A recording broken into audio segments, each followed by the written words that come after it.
We kick off with Bashir and Garak having another man lunch date thing, talking about the classic Cardassian novel that Garak suggested, The Never-Ending Sacrifice. Well, tragically, it's not the grim and gritty retelling of the never-ending story. No, it's about generations of Cardassians who dutifully serve the state in exactly the same way, and this is a type of work called the repetitive epic. Shockingly, such a work tends to be kind of redundant. And there's more to life than duty to the state. A Federation viewpoint, if ever I heard one. During this, Garak's been a little on the bitchy side, not happy with any of the possible eating establishments today, not to mention... When it comes to art, you're obviously a prisoner of Federation dogma and human prejudice. Harsh. Hard to argue against, though. But after a little bout of something, Garak tries to get back to offering something more accessible to Bashir, to read, I mean. But Bashir's persistence in wanting to treat him makes him storm off. It puts him in a bit of a funk, even when Dax calls on Bashir to try to take care of her sick plant. Well, I'm assuming that's a plant, not some kind of Lovecraftian Cabbage Patch Kid. Yeah, even that can't really perk him up. The Wire's from late season 2, when they realized that Bashir was a bit, insufferable. Originally, the problem Garak is having was going to be Kira's, with a slightly different execution, but by moving it to Garak, it not only allowed us to delve more into this mysterious character, but to have a chance to break Bashir out of the rut that his character had been stuck in, as he takes an interest in Garak's problem, despite the fact that, as he admits, they're not really friends. Yet when he sees Garak talking to Quark after hours, Bashir wants to know why he'd do business with Quark. Of course, Quark just brushes him off. A little Saurian brandy to go, or maybe a late-night session in a hollow suite. It'll be extremely romantic, and if you like, I can make some hollow girls for us, too. But no, Bashir's got to get up early tomorrow. He's got to do things like treat Cisco. I'll try not to yell at any more admirals for a while. I wasn't yelling. I was just expressing my feelings, loudly. And I don't hit them. I practice avant-garde acupressure on their faces. But Bashir really only has his thoughts on Garak's problem. Except not even the chief can get him access to the old Cardassian medical files, so the only option is to talk to the man who's not willing to talk. But he is willing to talk about just about anything else, now that he's all liquored up. But Garak's a bit of a mean drunk and doesn't want to go to the infirmary for anything, but once he's passed out on the floor, I guess he's lost the will to protest. A scan of his brain reveals some kind of implant, but the closest thing they have to an expert on Cardassians is Odo, and he hasn't the foggiest idea of what that could be. A punishment device is their best bet, given his bouts of agony, but the timing makes this all suspect. Well, whatever's going on, it has something to do with Quark, who it so happens has been contacting Cardassia Prime. I routinely monitor all of Quark's subspace communications. Is that legal? It's in the best interest of station security. Wow, what a fascist. Sure, I'm glad the government doesn't monitor who I call. Quark contacts some Cardassian bigwig he's friends with, asking for biotechnology and the instructions on how to install it. Probably one of the usual things. First 3 steps are inserting each individual dowel, and then step 4 requires a concrete mixer, a string of firecrackers, and a speculum. Of course, our heroes, or at least the people whose names are in the titles, are watching all this. I hope you don't have one of these little bugs hidden in my quarters. Should I? No, nor should you have one here unless the law allows it. Things make so much more sense when the founders tell Odo that what he seeks is not justice, but order. But speaking of order, the number brings up a red flag for the poor Cardassian dope, which means that he might get a visit from the Obsidian Order. This is the first time that they've been mentioned. It was originally going to be called the Grey Order, but because of Babylon 5 and their use of the Grey Council, they changed it. The last thing they'd want was for anybody to think that DS9 was ripping off Babylon 5. Odo explains about the Order. If you're new to DS9, it's basically the covert part of Cardassia, spying everywhere on just about everything and being absolutely meticulous about it. That's why that guy was crapping his pants before.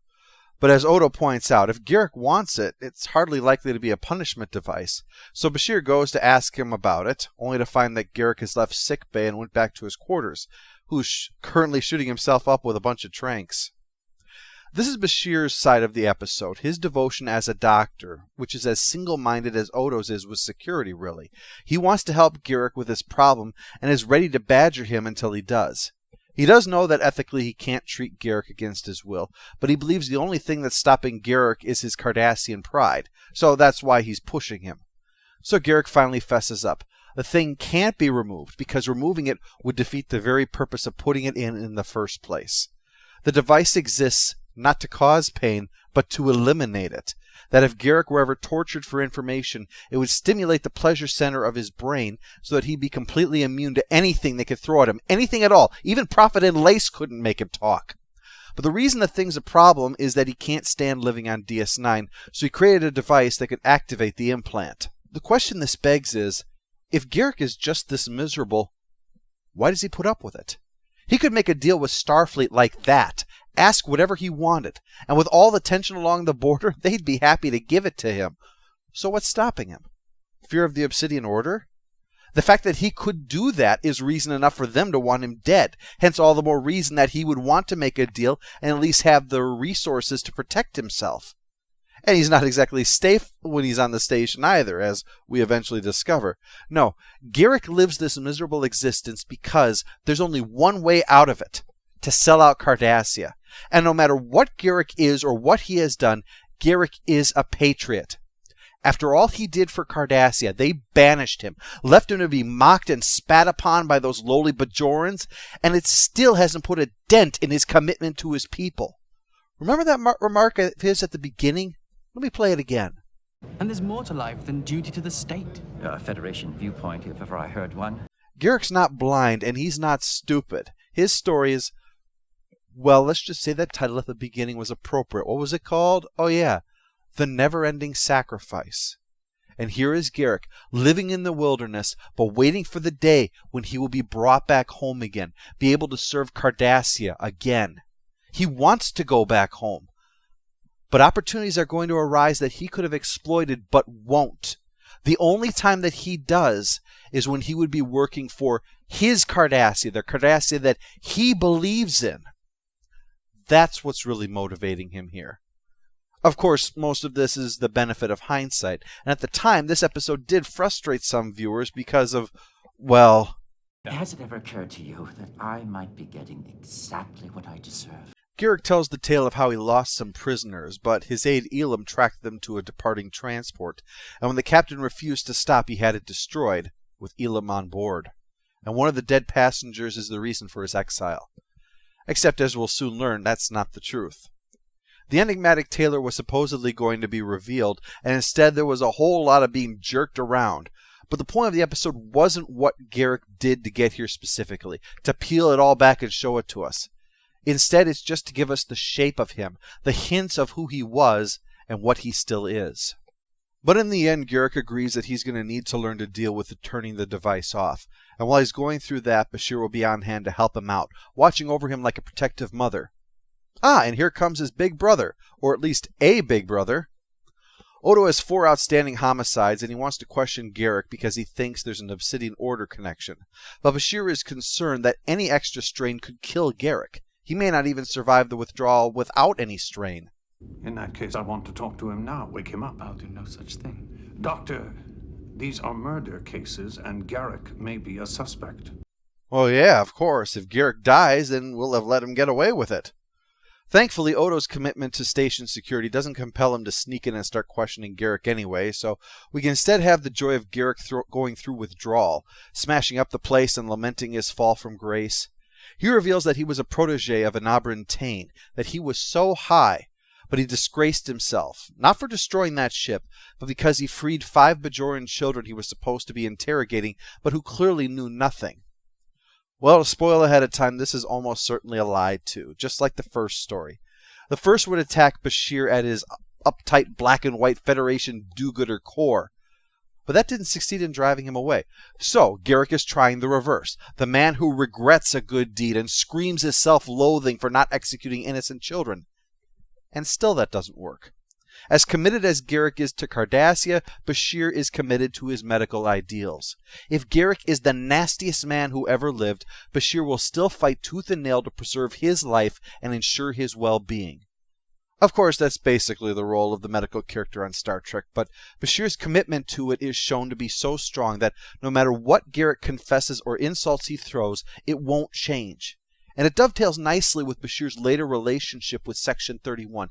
He will not compromise his beliefs for anything. His principles are absolute.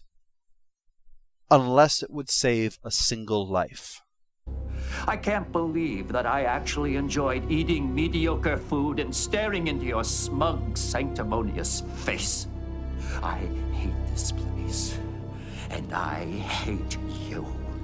Well, after a little doctor-patient MMA, Garak has to come back to sickbay. He's dying because a chemical is no longer being manufactured properly in his body, and synthesizing a Cardassian version is going to take more time than Garak has without the implant. And Garak refuses to turn the implant back on again. He also wants to tell the truth this time, that Elam was actually his colleague. They were both in the Order under Anabra and Tain, but when an incident did actually happen of Bajoran prisoners escaping, Garak was ready to frame Elam to protect himself, only to discover that Elam had been faster, and that's the reason for Garak's exile. Why are you telling me this, Garak? So that you can forgive me. You can take this at face value, but with Garak, I don't think that works. Oh, it'd be nice to explore this in that way, their relationship and character and the whole thing about forgiveness. But I think that entire story was told for only one reason. Garak had learned from all his lies that Bashir would do anything. So during his story, he mentioned the colony that Tain had retired to, knowing exactly what would happen next, that Bashir would go there to acquire the means to save Garak. Manipulation is the way Garak's mind thinks. Don't ask someone to do something. Leave a few clues to make them decide to do that all on their own. So Bashir arrives at the colony and meets Tain himself, who's completely up to date on everything, even how Bashir likes to have his tea. And after Bashir discusses the situation, Tain agrees to save Garak, just so his suffering in exile can go on. And he also reveals the extent of Garak's lies. Doctor, Elam is Garak's first name. Well, with that, the day is saved, and we soon see Garak joining Bashir at lunch, where he even brings another book with him. It takes place in the future, during a time when Cardassia and the Klingon Empire are at war. Like that's ever gonna happen. And with things back to normal, Garak then provides his most fitting line in the show's run. What I want to know is, out of all the stories you told me, which ones were true and which ones weren't? My dear doctor, they're all true. Even the lies. Especially the lies. Post-episode follow-up, annoying character goes to Odo, but then I'm in a real anti-Big Brother mood today. Final score for The Wire is 8 out of 10. It's another great bottle show that handles the audience the same way that Garak would, by not giving us the direct answers, but pictures within the lies to see the shape of a truth, even if it's not the specific truth that we're seeking. Siddig and Robinson have to take what had previously been a minor diversion and carry an entire episode with it, and they succeed magnificently. Especially the mirror images that the two present. Garak with his layers upon layers of obfuscation, while Bashir is just simple and straightforward. I'm a doctor, and that's the only thing that matters to me. The payoff the following season to this episode with Improbable Cause and the die is cast is going to make this one all the sweeter. A definite sign that they had a handle on how they were going to handle this new Star Trek series in a way that would be different than what TNG had done.